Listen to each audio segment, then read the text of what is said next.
Tristesse de la lune. Ce soir la lune rêve avec plus de paresse, ainsi qu'une beauté sur de nombreux coussins, qui, d'une main distraite et légère caresse, avant de s'endormir le contour de ses seins.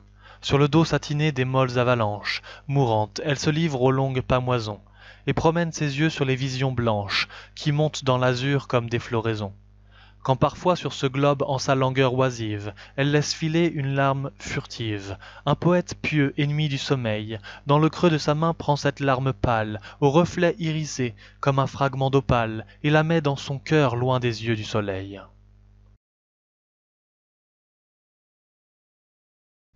Une gravure fantastique.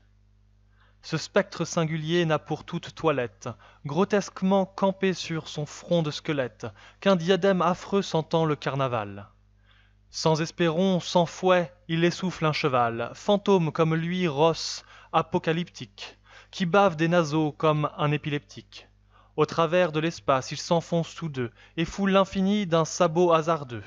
Le cavalier promène un sabre qui flamboie sur les foules sans nom que sa monture broie, et parcourt comme un prince inspectant sa maison, le cimetière immense et froid sans horizon, où gisent aux lueurs d'un soleil blanc et terne les peuples de l'histoire ancienne et moderne.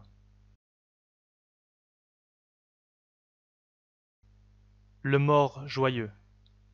Dans une terre grasse et pleine d'escargots, je veux creuser moi-même une fosse profonde, où je puisse à loisir étaler mes vieux os, et dormir dans l'oubli comme un requin dans l'onde.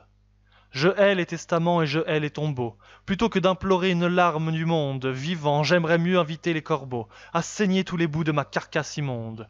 Ô vers, noirs compagnons sans oreilles et sans yeux, voyez venir à vous un mort libre et joyeux, philosophes viveurs, fils de la pourriture, à travers ma ruine, allez donc sans remords, et dites-moi s'il est encore quelque torture pour ce vieux corps sans âme et mort parmi les morts.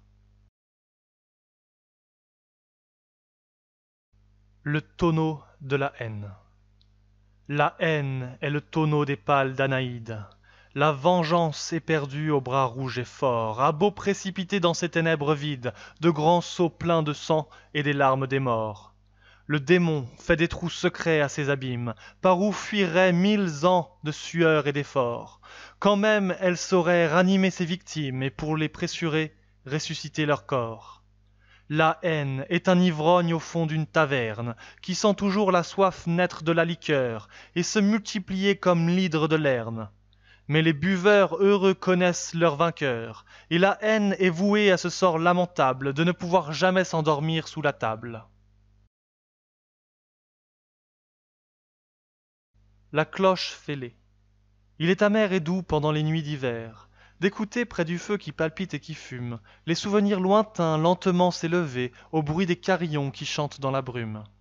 Bienheureuse la cloche au gosier vigoureux, qui malgré sa vieillesse, alerte et bien portante, jette fidèlement son cri religieux, ainsi qu'un vieux soldat qui veille sous la tente. Moi, mon âme est fêlée lorsqu'en ses ennuis, elle veut de ces champs peuplés l'air froid des nuits, il arrive souvent que sa voix affaiblie semble le râle épais d'un blessé qu'on oublie, au bord d'un lac de sang, sous un grand tas des morts, et qui meurt sans bouger dans d'immenses efforts.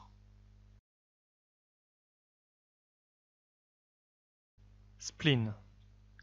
Pluviose, irritée contre la ville entière, de son urne à grands flots verse un froid ténébreux aux pâles habitants du voisin cimetière et la mortalité sur les faubourgs brumeux. Mon chat sur le carreau cherchant une litière agite sans repos son corps maigre et galeux. L'âme d'un vieux poète erre dans la gouttière avec la triste voix d'un fantôme frileux. Le bourdon se lamente et la bûche enfumée accompagne en fausset la pendule enrhumée. Cependant, qu'en un jeu plein de sales parfums, héritage fatal d'une vieille hydropique, le beau valet de cœur et la dame de pique causent sinistrement de leurs amours défunts.